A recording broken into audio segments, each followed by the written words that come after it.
ใช่โอ้โอ้ยโอ้หมุนเลยหลดเอากินข้าวแล้ววะกินแล้วกินแหละเลยเจ้าจ้ะไอ้บุกินก็ได้เห็นหน้าเจ้าก็อิ่มแล้วห้องไผ่ของลูกค้ายิบน้ำแม่เอาโอ้แล้วเอาเราเห็ดอะไรยิบนำบ่แม่เป็นเฮียนยิบเขื่อนนำตัดเสือยังก็เป็นบ่ยังเถื่อแต่ตัดคนในใจออกได้เลยตีเลยตัดตัวเองเจ้าเลยยิบบ่เป็นเนาะแต่เจ้าหักคนเป็นอยู่ที่เลยไอเห็นเจ้าตอนแรกไอเป็นอะไรไอกระตกคือกันตกลุมรักไอเป็นอะไรก็ตอนแรกนะตกใจเรื่องยังตกใจจนคนหลอกต้องอยู่พุ่นเพื่อนอยู่พี่หัวใจจะได้อยู่ไซอยู่น้ำเจ้าอนาคตเจ้า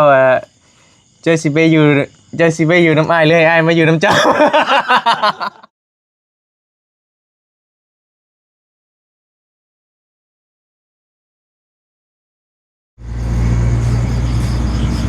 ไปใช้แล้วน้อง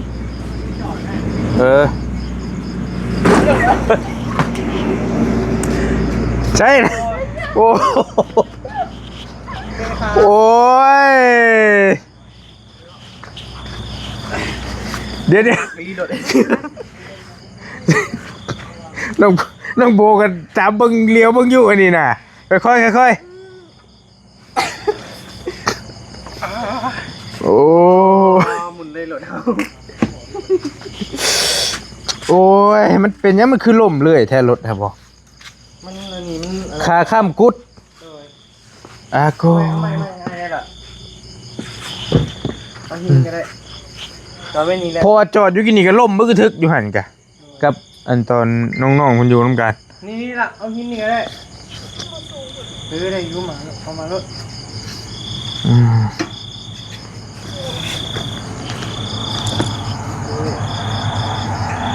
ขาข้ามมันโอ้ยบอกนะบินี่ขาข้ามมัน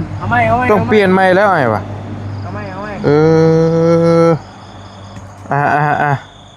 ขาข้ามมันหล่อนอีหลี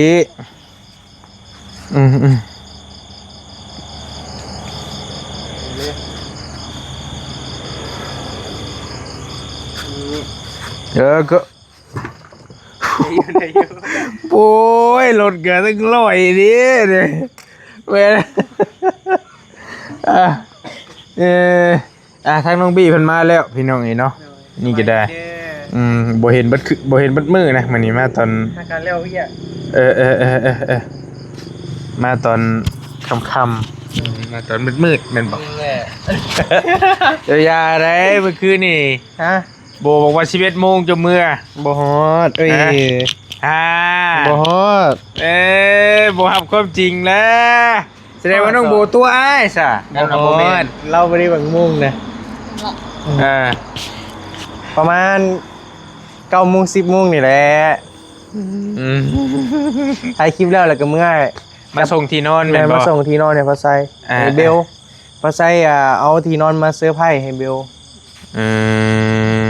ก็เลยว่ามาส่งให้เพื่อนกินข้าวแล้ววะกินแล้วเลยเจ้าจ้ะไอ้บุกินก็ได้เห็นหน้าเจ้าก็อิ่มแล้ว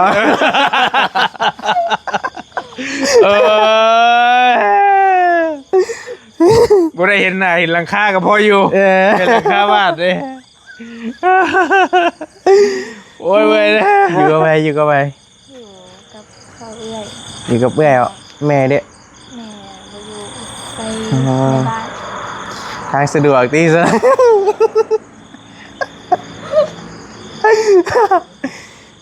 เราไปใส่ก่อนไปเฮือนดีให้เสียพี่น้องวะบ่คนในบ้านนี่วะจอยเราก็มาแล้วซะเนาะกำลังว่าสิเข้าแผนติโอ้ยเกือบเลย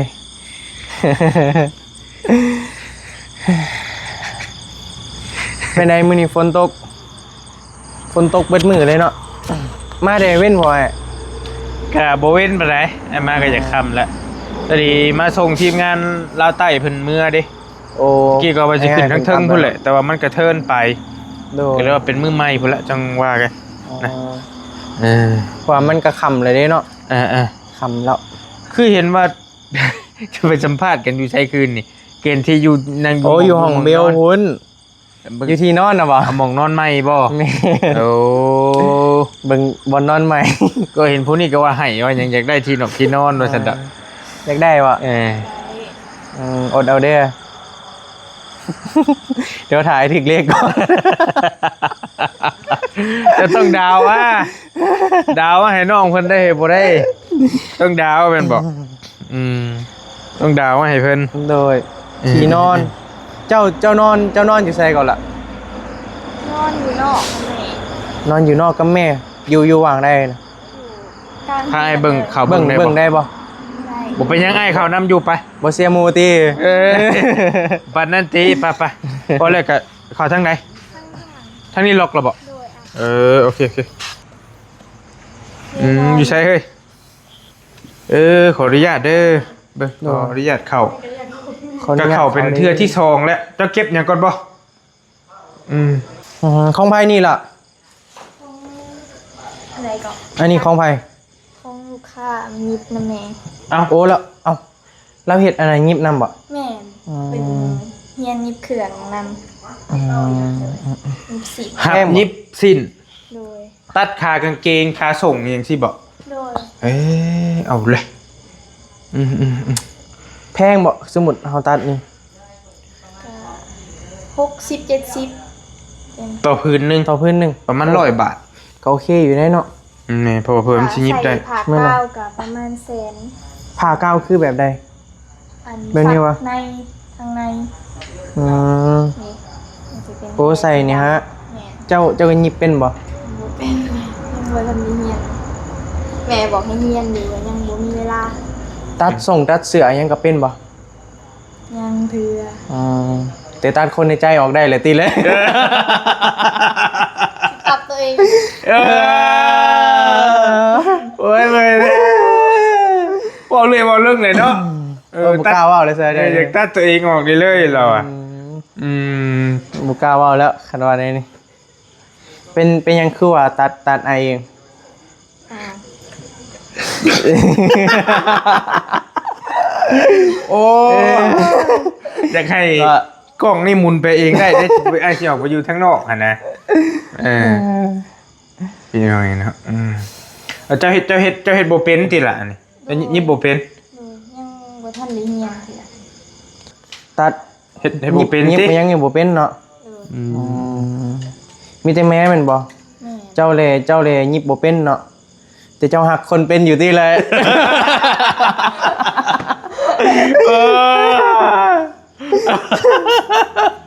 เดี๋ยวอย่างเดียวโอ้ยเมื่อยเลยคารมสิธรรมดา เป็นจักรรุ่นเก่าจักรไฟฟ้าบ่ บ่จัก ตีน จักรเหยียบเอาจักรเหยียบเอากันก็เต็มถึกมือนี่เนาะพอแห้งเลยใช้ลองเบิ่งดูเป็นอยู่อ่ะ เมย์เรามาไม่เท่ามาบัดนี่ ไม่เท่ามาบ่ คัก ปบที่3 ทักไปไหม เอ้ยป้า ไม่เท่ามาแล้ว เว้าลีบ่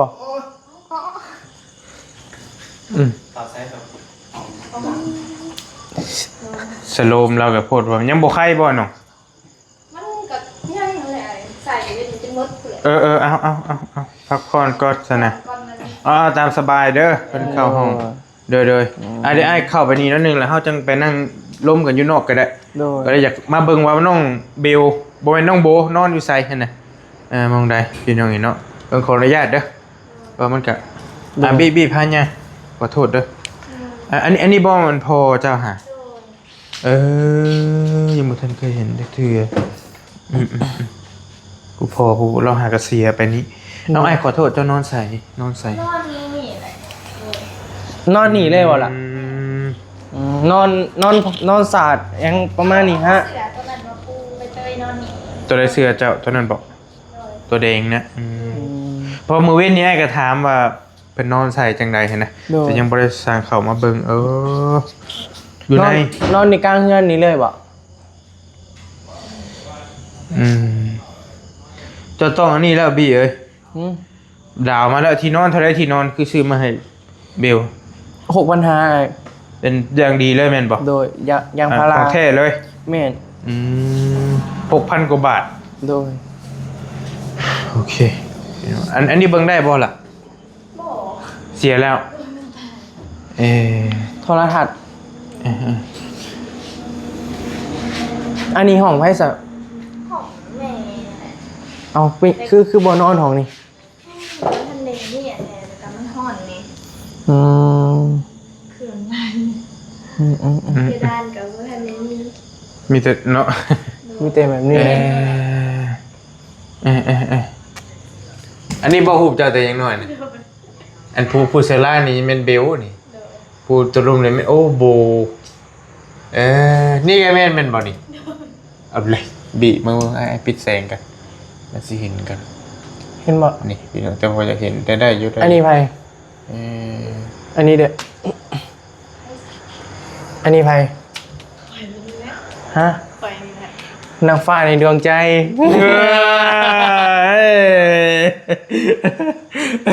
เอาออกนอกไปสัปะเอาพอทำนี่กันบ่อยากรบกวนในเฮือนตอนใด โดย แล้วให้สาวเบลนอนนี่เขามานั่งล้มกันอยู่นอกพี่ก็ได้เป็นยัง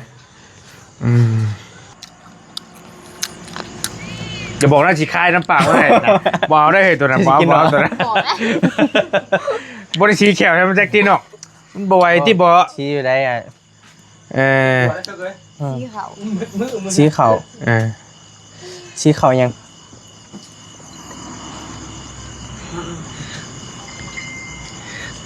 เอานี่ คิมิโนโตะ คิมิโนโตะคิมิโนโตะ แบบมันแปลว่าอย่างไร แป้งมันยังคิมิโนโตะบอก รู้จักมันสิว่า ฮะ มันเป็นคำเว่าหนู คำบอกไปเลย มันสื่อถึงความหักแม่นบ่ล่ะสื่อถึงคนสองคนหักกันนะแบบประมาณนั่นแหละ แบบเฮากับอันโบนี่บ่ แจ็คแหล่ว่าแจ็คแล้วเจ้าแล้วแต่ว่าไอแอบถามแล้วมือเช้านี่มือเว้น ถามมาได้ นี่แอบถามเพิ่นผู้เดียว ไปเบิ่งคลิปอ้ายก็ได้ หืม ไปเบิ่งคลิปอ้ายก็ได้ ยังบ่ทันได้เบิ่ง เจ้าลงแล้วบ่ ลงแล้วบอกว่าคลิป เราถามเจ้าอันนี้ได้ เอาบอลรถบ่ถ้ามองหูจักกันก่อนมีบอก เฮารู้จักกันตอนไหน แต่ว่าบอก ฮะเราก็สิเป็นหยังเนาะ รถค่าบาทนี่นิ้วไปไหมไปเถอะไปเบิ่งดูคำบอกไว้ช่วยรถไผค่ะโตโยต้าบ่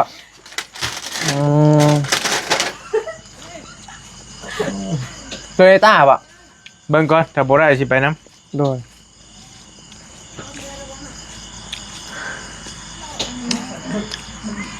เรากำลังสอบเมือง ำอ้ายเพิ่นถามเจ้าแนวใดมือเว้นเนี่ย หูจักกันอะไร เดี๋ยวเจ้าตอบว่าแนวใด บอกเราว่าหูจักกันตอนมาส่งพัดลม ตอนใดตอนมาส่งพัดลมบ่เอารู้จักกันแล้วตอนไหน แต่บอกแต่เห็น เคยเห็นกันครั้งแรกสิวะโอ้แม่นแหละมาส่งพัดลมให้ยังพัดไส้บ่ตอน แม่ นั้น บ่ แต่โดนแล้วเนาะ เล่น แต่โดนแล้วมาส่งพัดลมน่ะก็เห็นตอนนั้นแหละแต่ก็ยังบ่ได้อะหยังดอก เห็นแล้วคิดได้ตอนเห็นแรก กะโอ้งามเว้ย นึกน้ำใจบ่หรือว่าออกมาเลย หนึ่งน้ำใจยังบ่กล้าว่าเลยเนาะโอเคก็ถามเพิ่นเจ้าเฮียนของใดหยังประมาณเนี้ย โดย มันก็เคินๆบ่กล้าเว้ากับเฮาตอนนะยิ้มใส่เด้ บ่ เจ้าเห็นได้ตอนแรกเจ้ารู้สึกแนวใด อะไร ฮะบ่ ตกใจ ตกใจเรื่องหยัง เอาบ่ เจ้าเห็นได้เป็นตัวประหลาดบ่ตกใจ เคยเห็นกันมาก่อน จะฮู้บ่ไอ้เห็นเจ้าตอนแรกไอ้เป็นอะไรไอ้กระตกคือกันตกหลุมรัก เออเนาะ เจ้าเห็นไอ้เป็นอะไรก็ตอนแรกนะ ก็ตกใจ ตกใจเรื่องหยัง ตกใจจนคนหลอก เออตกใจเองก็แต่จนคมรอแล้วสิบ่โอ้ รอสมัยอยู่บ่สู้ได้อยู่บ่ ผู้นี้อิจฉาแล้วผู้นี้บ่ไหวแล้ว เอ้าไปแล้วบ่ไหวแล้ว มาขึ้นมา เออ มันแม่ คนมาย่องเขารอเนาะ มาไม่อยากนำกันเน่ บ้า แม่ มีแต่กูตัวหวานเนาะ เนี่ยเอิ้นเจ้าก็เอิ้นน้องจะมาเอิ้นมาลงมึงลูก มาไหม เตยบ่ไปไหมโอ้ยเริ่มโลกนี้เริ่มหวานช่ำแล้ว เดี๋ยวมาทำแล้ว ถ้าเป็นคู่2คู่เด้อไป ก็เติบต้องมานั่งพี่บ่หรือเดี๋ยวจะได้เฮ็ด ไม่ ไป ได้ ได้ ก็ได้ จะขึ้นไปจะนั่นเห็น ใส่นิ้วนั้นบอก มาแม่เฮ้ยโอ้ยเนาะบ้าให้นั่งคนเดียวนี่นะ เอาคู่ตัวกับหวานไว้ นี่น้องเพิ่นก็ยังบ่ทันมีแฟนได้นี่มาไป เออ มันแม่นอยู่บ่มันคือไวแท้ก็ ยังไงเฮ้ย โอ้คนเฮา แค่ เออ สาวเอิ้นให้กี้ ผู้นี้เริ่มบ่ไหวแล้วผู้ยาวนี่ก็ได้ บ่ไหวเฮ้ยตัวนี้ เริ่มอยากแล้วติเฮ้ยเนี่ย เหงาเลย ยำบ่ได้ เจ้าบ่เป็น แ แซ่บคือเก่า แซ่บคือเก่าเป็นน้ำคนปิ้งบ่ หยาบก็แซ่บบ่เออ สวัสดีเด้อ สวัสดีเด้อบี้ เด้อ โบกับใบเตยไผงาม โอ้เนาะกระโบแล้วเว้ย มันจะได้พิษตับได้เลย นิวโบกับใบเตยไผงาม เนาะ ไผ เจอแล้วอ่ะ เอ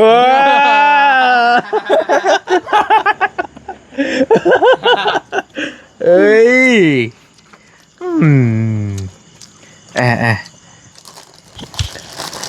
ขนมนี่สีหยัง สีบัว ฮะ สีบัว สีบัววะสีบัวนี่ความหมายของมันคือหยัง ว่าความหักคล้ายๆกับเฮากำลังเป็นอยู่ตอนนี้วะ ยอมเลย ขอโทษทีเราไง นะขนมนี่สีหยังเปลี่ยนโลกนี้เป็นสีชมพูได้บ่ข่อยก็มีกันนะ พี่บอกไว้แล้วคุณอยู่ตั้งหลังกินทอดเมียแล้ว มัม อ้าวคิมินะโตะ ที่มีกี่ที โอ้ยเว้ยนะแซ่บบ่แซ่บบ่ เบิร์ดให้เจ้าปอด แซ่บเบิดแท้เจ้าพอดเพิ่นว่าโอ้ยป้ากล้องบ่ใช่บ่เฮาปะไปนั่งถ่ายอยู่หน้าบ้าน เลือกไปให้ ไม่ได้ อันนั้นแล้วจังวะฉันมาทำอะไรตรงนี้ โอ้คะแนนขาดลิขิตไปรักกับบ่เกิดได้เนาะพี่ รักกับบ่เกิด หลักบ่เกิน เมื่อเลยจังบ่ว่างกัน ตั้งเนาะอันผู้นี่ก็ตั้งลึกกลีกินเบิดแล้วไปป้าอ้อยเฉยเราเห็น เลย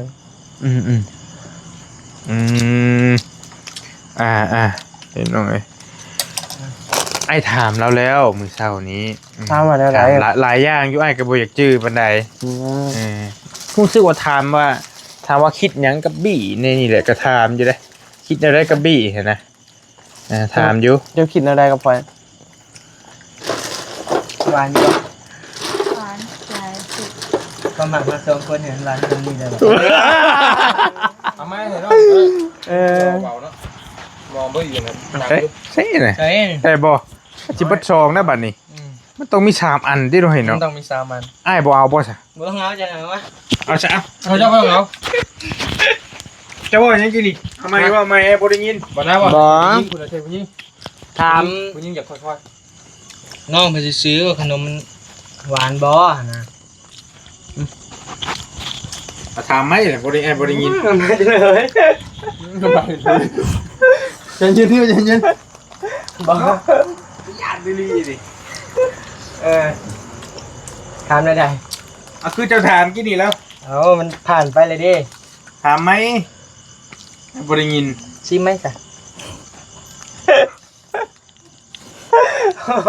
เอาคืนนี้เลยคุณยิ่ง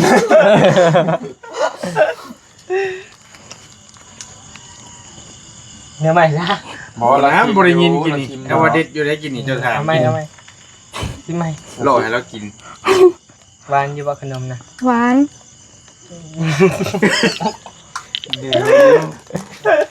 ได้สวยอยู่แล้ว กูนั่นกันกูนั่น กินก่อนเอาเพื่อนก่อน โอ้ยแม่เลยเสียงได้ทีลำคอยแล้วได้บ่ไม่อยู่เจ้าเบิด ต้องซื้อมาอีกรถ แซ่บเลยดำ ต้องมี3อันเนาะ บ่มีเลยถามเอาพี่ถามต่อ ต้องมีบ่ขอใส่ได้ บ่ให้ถามเรื่องว่าฮัก คิดยังเจ้าคิดยังกับข่อย แอบถามนะแอบถามมาเชิญ บ่เจ้าคิดอะไรกับข่อย เจ้าได้ใส่กินอะไร ต้องเดี๋ยวนี้ เอาคือคักได้เลยดู ถามกับสิได้เนาะเอาพี่ตอบอันนี้เราถามสุภาพบุรุษเขาต้องตอบก่อน ข่อยว่ะข่อยก็คิดคือเจ้าแล้วนะ สมมุติว่าเราบ่มัก เดี๋ยวได้แล้ว มันสิบ่ไหวบ่เฮ้ย กินอะไร ฮะ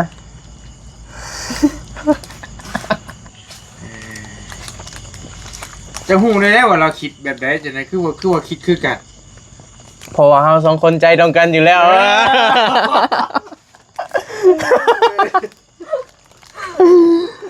ยอมแล้วเนาะ เอาเลย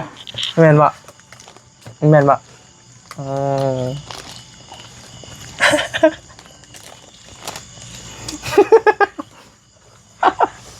โอ้ เอาละเด้อบัดนี้ขอในขนมมาอยากเลย คนบ่มีถูกกินไว้ได้ดิ โอ้ยอย่าว่าฉันเถอะโอ้ยเอาบ่เนี่ยบ่กินเฉยบ่ฉันครับ เจ้านอนนี่บ่เลยเมื่อพุ่น นอนอยู่นี่ นอนแล้วเมื่อพุ่นนะสิมาส่งคันเราเมื่อส่งก็กล้ามานำเราอ่ะ บ่ฮู้เลยอย่างผู้สาวละหา เน้อจะพูดได้จริงแน่มีสาว ก็บ่ฮู้แล้วเนาะเว้าไปแล้ว เยอะรถ ไอ้เหรอแล้วนี่แหละสิได้เครียดดิ แล้วแต่เลยไอ้บูฮูอย่างเอาเลย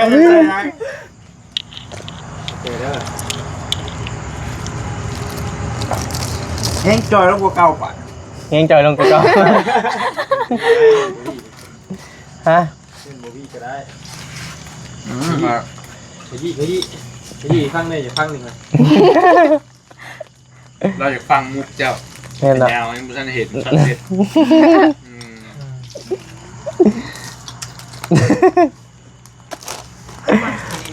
ไอ้ถามว่าเจ้าคิดอย่างกับพี่เจ้าฮักแค่บอกดูแน่ได้ถามไอ้ดิไอ้ไม่แอบถาม โดย ไปแล้วเฮ้ย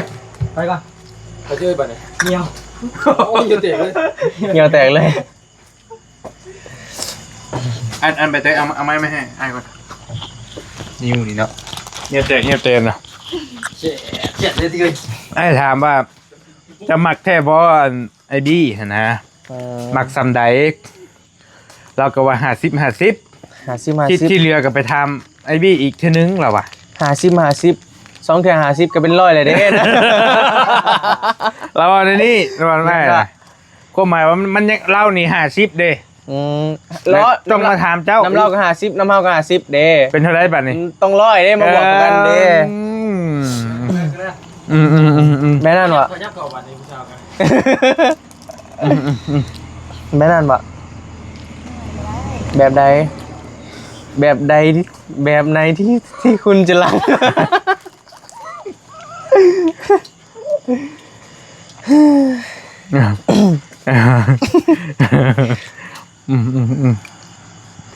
ก็เบิ่งกันไปก่อนเด้อสองหนุ่มเจ้ากะมีแต่ บ่อยากสิเว้าหลายเพราะว่ามันก็หากฮู้จักกันเด้ โดย พี่น้องเนาะ หากาจักมื้อนึง บ่เท่าเดือนทำแม่นบ่ แม่น ลมกัน หา นี่ กา ก็ 3มื้อนึง แต่อ้าย เพราะหากาฮู้จักกันคักๆกวางมาไทยนี่แหละ อย่างช่วงอ้ายมานี่แม่นบ่ แม่นตะกี้ก็บ่ได้ ธรรมดา แม่น อืมแต่อ้ายจำได้อยู่ช็อตหนึง สอดได้ เราบอกเราขอจะเป็นหมู่ก่อนแม่นบ่เราแอดจะไปเป็นเพื่อนก่อนแม่นบ่ในเฟซแม่นบ่ แม่นแหละ เออ แล้วโอเค แล้วเจ้าเราว่าเจ้าตอบกลับมาหาเรา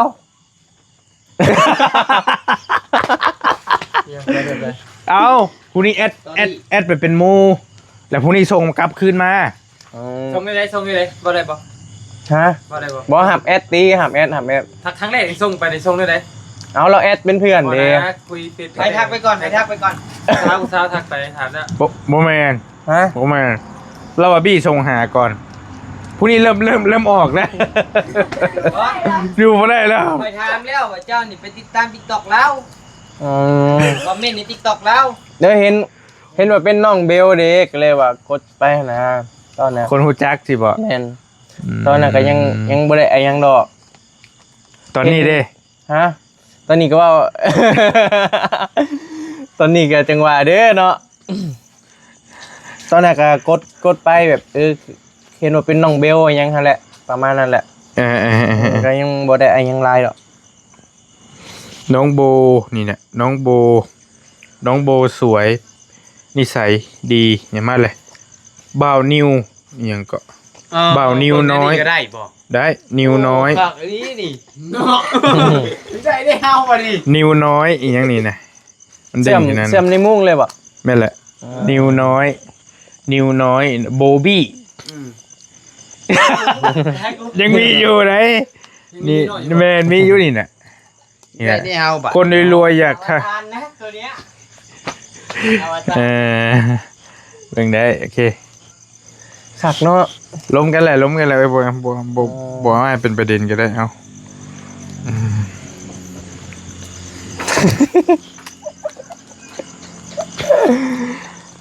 มันก็เริ่มไล่มาแล้วเวลากับมิจะน้อยไอ้สิกะสิลำลา ไปได้ แล้ว มื้อนี้บ่ได้ไปทางใดบ่เฮ็ดหยังแต่ละมื้อเจ้าอยู่เฮือนเฝ้าเฮือนยันเฮือนเสียบ่เฮ้ย เห็นบ่ บ่ บ่อยู่เงินไม่เท่า อยู่เงินไม่เท่า ไม่เท่า เจ้าหาไปซื้อเครื่องซื้อของให้เราอ่ะ เสียงน้องมันอยากคอยนะ เลย ลมกันแล้วเด้อ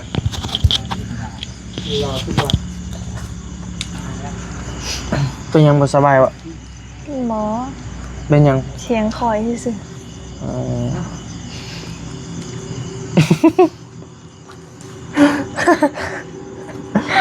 มื้อนี้บ่ได้ไปกันสวนบ่ บ่ได้ไปฝนตก ฝนตกสวนเจ้าอยู่หม่องใดก่อน บ่แม่นสวนข่อยนะสวนป้าอันนี้แหละ บ่ตัวสวนมักต้องอันยังเจ้าอะนะอยู่หม่องใด อยู่บ้านรักษาหก ขึ้นไปเทิงพุ่นอ่ะ แม่น ขึ้นไปนี่อืมขึ้นไปอีกเนาะ แม่น ขึ้นไปพุ่นอืมขึ้นไปตลอดอยู่วะ บ่ได้สู่ไปเดี๋ยวนี้ ส่วนมักต้องให้อยู่พี่อยู่พุ่นส่วนมักต้องอยู่พุ่นเพื่อนอยู่พี่ หัวใจจะได้อยู่ไซ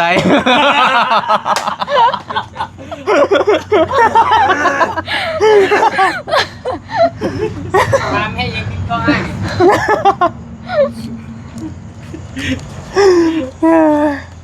โบตอบบ่ดิ อยู่น้ำเจ้า พูดแล้ว บัดนี้แหละ อยู่น้ำเจ้า แม่รีบบ่ แม่น ตัดออกเลยตี้อันคนในใจเจ้า สิตัดตัวเองอีกแล้ว พี่ชิเคียนนี่เอาให้ได้เลย อืม บ่แม่นว่าหยอกที่ประจักษ์นะพี่เนาะ ว่าให้ดีใจซื้อว่าให้ดีใจซื้อประจักษ์ บ่ดอก ฮะ บ่แท้ อ๋อเจ้า แต่ละมื้อบ่ได้เฮ็ดหยังเนาะอยู่เฮือนนำแม่เฒ่าแม่นบ่แต่ก็ถ้าไปเข้าโรงเรียนถ้าเข้าโรงเรียนก็ไปโรงเรียนเนาะปีนี้ม .7 แม่นบ่ แม่น ม .7 แล้ว มีแผนแล้วบ่เวลาเรียนจบสิไปเรียนอิหยังต่อ ก็ยังบ่ฮู้เทื่อยังบ่ฮู้อนาคตเทื่อว่า บ่ได้วางแผนไว้บ่ ก็วางอยู่ วางอยู่ แม่น ในอนาคตเจ้ามีข่อยอยู่ในนั้นแม่นบ่ เงียบ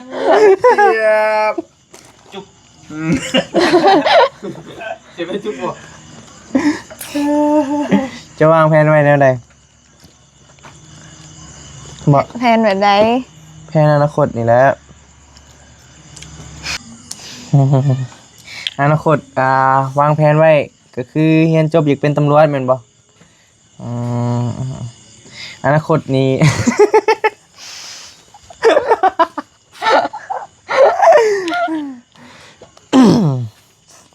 อนาคตเจ้าเจ้าสิไปอยู่น้ำอ้ายเลยอ้ายมาอยู่น้ำเจ้า มีเพื่อนนะบ่ล่ะ ฮะ มีเพื่อนเลย พี่โบ้ทานแล้ว เราถามนะคนเนาะ อนาคตเด้อนาคต มีเพื่อนนะบ่ล่ะ เนี่ย นี่คือเพื่อนเมย์ป่ะ เจ้าพร้อมสิสู่ไปน้ำอ้ายแล้วบ่เลย พี่ก็บอกว่าใช่จ้องเลย เออ แล้วลุงที่จะชนะให้ลูกสาวหลานกับเวลาอยู่ก็ได้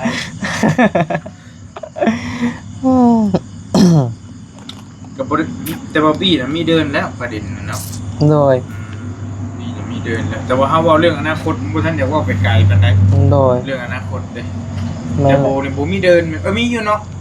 ดูพุ่นบ่เจ้าว่านะ โดย มีทั้งสวนมักต้องเด้ทั้งลุ่มลงลุ่มนี่นะ โด อย ยู่ในสวนหั่นน่ะจะมักอยู่พุ่นหรือมักอยู่พี่ มักอยู่ไสก็ได้เขาแต่มีโบ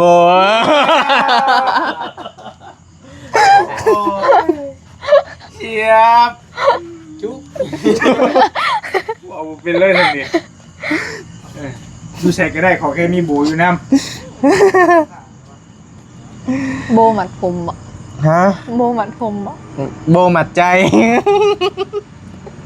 ำผม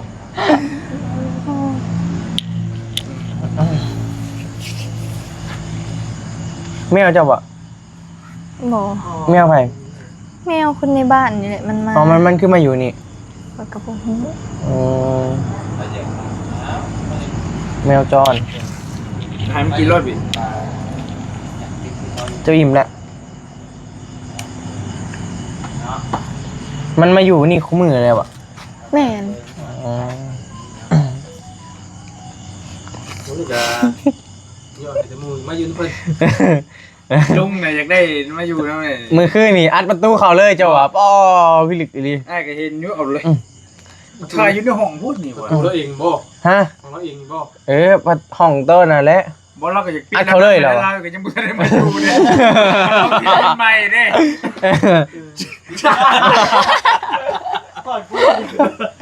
เอาชื่อที่รถใหม่มาแล้วบ่ได้นอนว่าดิบ่ ต้องลองนี่เนาะ ข่าวก็บ่อยู่ดิ อืม อยู่ป่ะ อยู่แต่ว่า ข่าวเป็นใจครับบาดนี้ อืม โอ้แต่ว่าเป็นใจอะไรเนาะมันป่านนี่แหละเฮ้ย โดย ไม่ยังสิว่าอีกบ่อ้ายสิเริ่มลำลาแล้วได้บัดนี้ โดยจะมียังบ่ฮะ บ่เจ้าได้ซะ เจ้าได้สาวแล้วได้ ไอ้มีอยู่ มีหยังเลย มีเจ้า มีใจแห่งเจ้า แล้วแหละเราพี่ลึกเออ ไปใช้มามื้อนี้ไปใช้มา ไปจัดห้านมาเครื่องเขาห้าน ไปถ่ายคลิปน้ำแม่นบ่ แม่นไปถ่ายคลิปมาเลยกะมาจัดห้าน พอใช้ เอา มาบ่ แม่นซื้อสังกะสีกับพากระจาดมาให้เรา ไปแปลงเฮือนเราใหม่อะไร โดยโอเคแม่นบ่ให้จบแล้วบัดนี้ โดย มาโอเคไม่ก็อยู่พุ่นบัดนี้ล่าให้อ้ายนี่ไปแล้วได้ โอเคเอา ฝากซ่องให้เจ้าเลย สำหรับที่นี้ลำลาเลยเด้อเนาะพ่อพี่น้องจังได้กา ฝากติดตามทางช่อง Bobby Channel นี่เด้อเนาะ ไปพูดละ แล้วก็ฝากติดตามพวกเราทั้งสองคนนี่เด้อเนาะแล้วก็ขอบใจ FC ทุกคนที่ว่าหมักในตัวของพวกเราสองคนเนาะก็สิพยายามมา สิพยายาม เบิ่งใจกันไป เบิ่งใจกันไป ตอนนี้ก็ กูเป็นสิพยายามงัดประตูได้แบบนั้นได้ไม่ได้สิถือมีดแล้วพยายามงัดประตูบ้านเก่าบ่ได้เลยพยายามเบิ่งใจกันไปก่อน โดย ใจกันไปก่อน ตอนนี้ก็ประมาณนี้แหละโอ้ยพี่น้อยโอเคป่ะเดี๋ยวพบพ่อกันที่คลิปใหม่เด้อสบายดีเด้อ โอเคเจอกันบ๊าย โด บาย ยบ๊ายบาย